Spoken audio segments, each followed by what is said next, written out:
Mi nombre es Marjorie Medina y en esta oportunidad les voy a hablar sobre el análisis de fallas en unión y elementos metalúrgicos. Todas las máquinas poseen cierta cantidad de elementos que cumplen una función y son sujetadas de accesorios que permiten la unión y distribución de cargas para poder ejercer una función determinada. Estos elementos son llamados elementos de sujeción. Pueden clasificarse en permanentes o desmontables, dependiendo de su funcionalidad. Los permanentes vienen siendo la soldadura y remaches, y los desmontables los pernos y tornillos. El material de estos elementos juega un papel bastante importante, dependiente de la utilidad o simplemente de los factores ambientales a los que éstas puedan estar expuestas. Inicia con la selección del tipo de acero, como los aceros aliados, usados por su mayor resistencia, dureza, tenacidad, resistencia al desgaste, templabilidad y resistencia al calor, aceros al carbono y aceros inoxidables, usados por un alto nivel de resistencia a la corrosión. Fallas en uniones desmontables. Las fracturas que sufren los elementos se clasifican en dos tipos, fracturas frágiles y fracturas dúctiles, y sus características varían según a los esfuerzos que éstas puedan ser sometidas.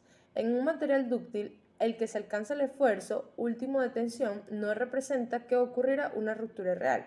La fractura frágil, por otro lado, empieza con una ruptura altamente localizada. Las más comunes son las fracturas por fatiga, que poseen tres etapas. La primera etapa viene siendo el inicio. Se presenta con un cambio de estructura permanente que corresponde a los primeros cambios que tiene un material macroestructurante asociada a la deformación plástica. La segunda etapa viene siendo la propagación. Es un cambio progresivo, llamadas marcas de playa, que corresponde a las macrogrietas y fisuras con tamaños parecidos al grano del material, causando la propagación de las mismas en dirección de las tensiones principales. La tercera etapa viene siendo el colapso. Es un cambio localizado cuando se propaga la grieta provocando la falla en el material. No tiene un tiempo exacto de duración cada etapa, pues depende de los diferentes factores como el material, carga a la que se está sometiendo el material, diseño, exposición de ambientes, entre otras. Fallas en uniones permanentes, mayormente conocida como fracturas comunes en uniones soldadas. Tenemos la súbita dúctil. La superficie muestra una textura fibrosa, opaca o por desgaste brillante, acompañada generalmente de deformación plástica y de las piezas o del cordón de soldadura. La fractura se puede dar en la zona de transición entre el cordón y el metal base, y o dentro del cordón y o en el metal base. Puede ser causada por impacto o sobrecarga, dureza del metal de soldadura o metal base, y o como consecuencia defectuosa de la unión. En la súbita frágil tenemos que la superficie de fractura muestra una textura granular brillante, generalmente sin presenciar deformación, pudiéndose dar la fractura en la zona de transición entre el cordón y el metal base y o dentro del cordón y o en el metal base. Puede ser causada por impacto o sobrecarga, dureza del metal de soldadura o metal base o consecuencia defectuosa en la unión. Progresiva por fatiga. La superficie de la fractura muestra una textura tersa, con marcas de playa, generalmente sin la presencia de deformaciones plásticas. Normalmente el agrietamiento se origina en la base de los cordones de soldadura. Puede ser causada por cargas cíclicas elevadas dependiendo de la dureza del metal de soldadura o del metal base, o por consecuencia de defectología en la unión. Progresiva por corrosión bajo esfuerzo. La superficie de fractura muestra una textura rugosa, con productos de corrosión sobre ella, generalmente sin deformación plástica alrededor de la junta y en algunos casos con presencias de marcas de playa. Normalmente el agrietamiento es ramificado y múltiple. Puede causarse por medio corrosivo y o cargas severas de las durezas y material de la unión soldada. Tenemos deformación. Presencia de deformaciones en la zona de la unión, tanto en el metal base como en los cordones, causada por sobrecarga o resistencia de los materiales. Erosión, corrosión. Por la acción erosiva y corrosiva de un líquido en movimiento se genera pérdida de material en el material base y en el material de soldadura, notándose patrones de flujo de la superficie. Puede ser causada por ambiente corrosivo, velocidad del flujo mayor a la esperada o mala selección del material de la junta. Por último tenemos desgaste abrasivo. Se presenta en depósitos de soldadura antidesgastante. Hay pérdida superficial de material por Sí, pérdida superficial por material, por mecanizados con partículas abrasivas. La superficie muestra un acabado pulido con rayaduras y este puede ser causado por un ambiente abrasivo severo según la dureza del depósito y la mala selección del material del depósito. Gracias. Saludos, profesor Mar, ¿cómo está? Mi nombre es René Rodríguez y a mí me corresponde explicar lo que es la concentración de los esfuerzos. Una concentración de esfuerzo, también llamada concentración de tensión, es una localización de un sólido elástico donde la tensión local es significativa mayormente en la carga nominal aplicada. Como se puede observar acá en la figura, se puede ver un corte donde la principal carga axial en la fuerza en la pieza va de una manera donde se aplica lo que es la parte más gruesa de esta. Pero cuando se reduce el corte, ¿verdad? Los esfuerzos se concentran en esta pieza, haciendo que ahí sea la mayor cantidad de esfuerzo y se concentre la mayor cantidad de fuerzas ahí juntas. Esto hace que la pieza en esta posición reciba una carga más fuerte, haciendo que pueda obtener una falla. Y cualquier discontinuidad o cambio de sección constituye una causa de aumento de esfuerzo, que esto es lo que demuestra esta figura. En esta otra figura podemos observar un corte transversal, donde todas las fuerzas van interactuando de manera axial con respecto a la pieza, pero en el centro esta tiene una muesca, un radio, un círculo. Obviamente, por donde las fuerzas pasan a través de este círculo, la concentración de esfuerzo se hace mayor, y justamente en este punto es donde la pieza puede obtener mayor fragilidad y puede llevar a que ésta lleve una falla catastrófica por fractura o por flexarse. A continuación podemos observar cómo se muestra en la siguiente figura cómo actúan las cargas axiales en las muescas de las piezas. En este caso estos son ejes donde presentan muescas y presentan fisuras. Se puede ver cómo va recorriendo la fuerza de la carga axial acá, y esta va obteniendo el material tiende a tener una flexación o una discontinuidad. Esto debido a que, como tiene las muescas donde se genera la concentración de esfuerzo, la pieza tiende a fallar por este lado. Una forma de que esta concentración de esfuerzo se pueda reducir es mediante la aplicación de uniones y ensambles estables, poniendo un material inclusive mucho más duro que el que presenta la pieza. Esto disminuye el radio y la tensión y las muescas por donde se introduce la fuerza axial. Podemos ver que se pueden juntar mediante un corte simple, mediante un bisel simple o un bisel doble.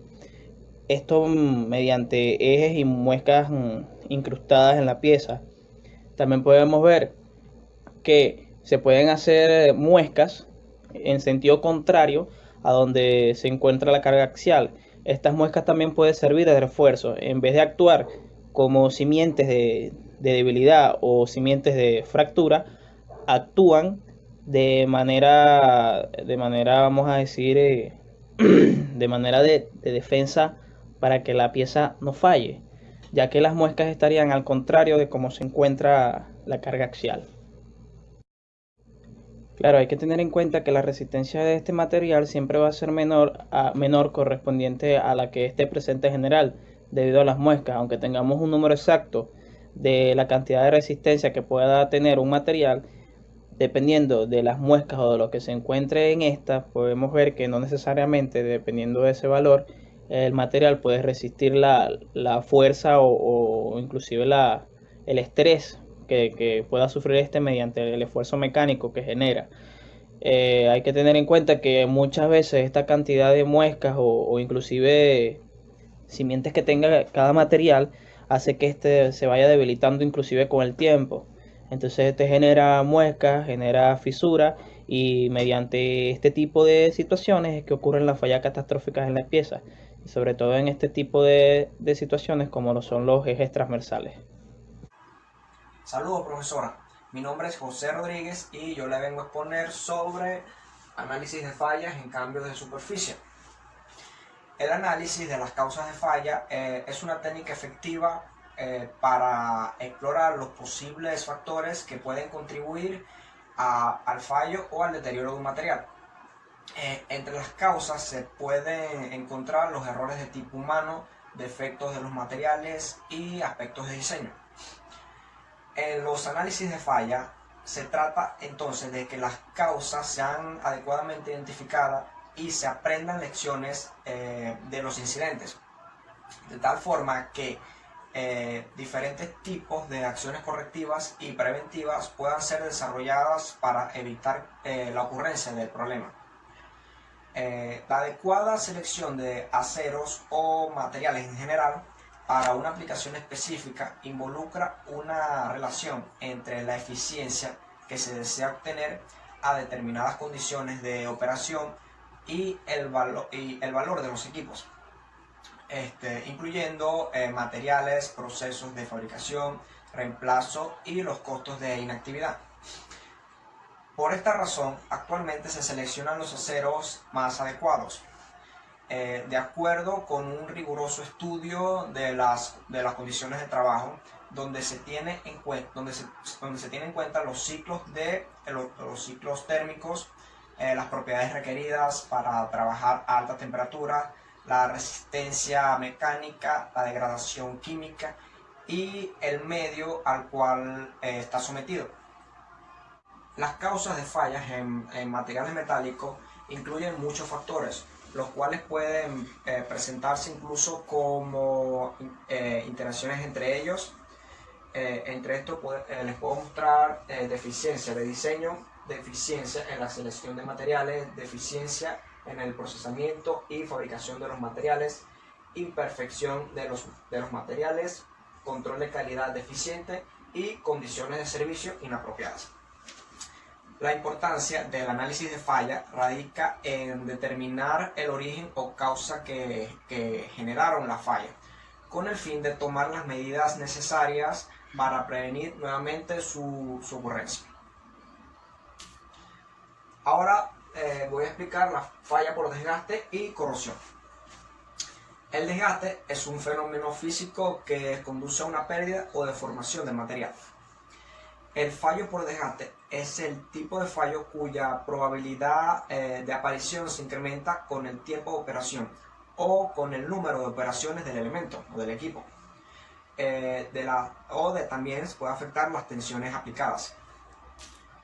Aquí tenemos un ejemplo de desgaste abrasivo entre dos cuerpos por mala alineamiento.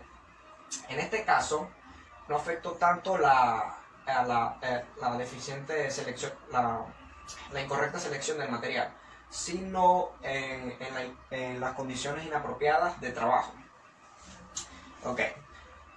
El mantenimiento preventivo es muy importante para evitar fallas reversibles en las máquinas y en algunos casos provocan costos muy elevados. Por ejemplo, un rodamiento en mal estado, agrietado, oxidado, quebrado, reventado, producirá una mala rotación del eje. Esta falla producirá un aumento de la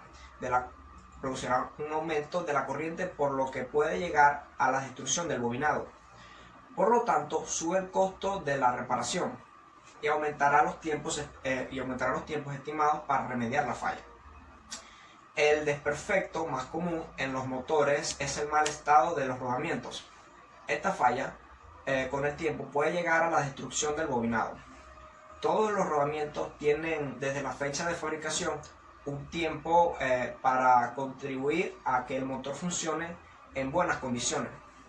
Por lo tanto, el rodamiento debe manipularse con las condiciones que el fabricante proponga para su mantención. Cuando las condiciones de trabajo o del medio ambiente son anormales, la tasa de desgaste aumenta. Existen diferentes mecanismos o procesos de desgaste. También puede existir un mecanismo para una situación en particular o puede presentarse más de un mecanismo a la vez. Aquí tenemos un ejemplo de desgaste abrasivo entre tres cuerpos por entrada de arena en un cojinete de rodillos. Para evitar este efecto o contrarrestarlo, se recomienda limpiar o engrasar el componente de forma controlada dentro de un plan de mantenimiento, como una medida de corrección, ya que una vez que el componente ha alcanzado su límite de horas rodadas utilizadas, este deberá ser sustituido por un componente más nuevo. Muchas gracias.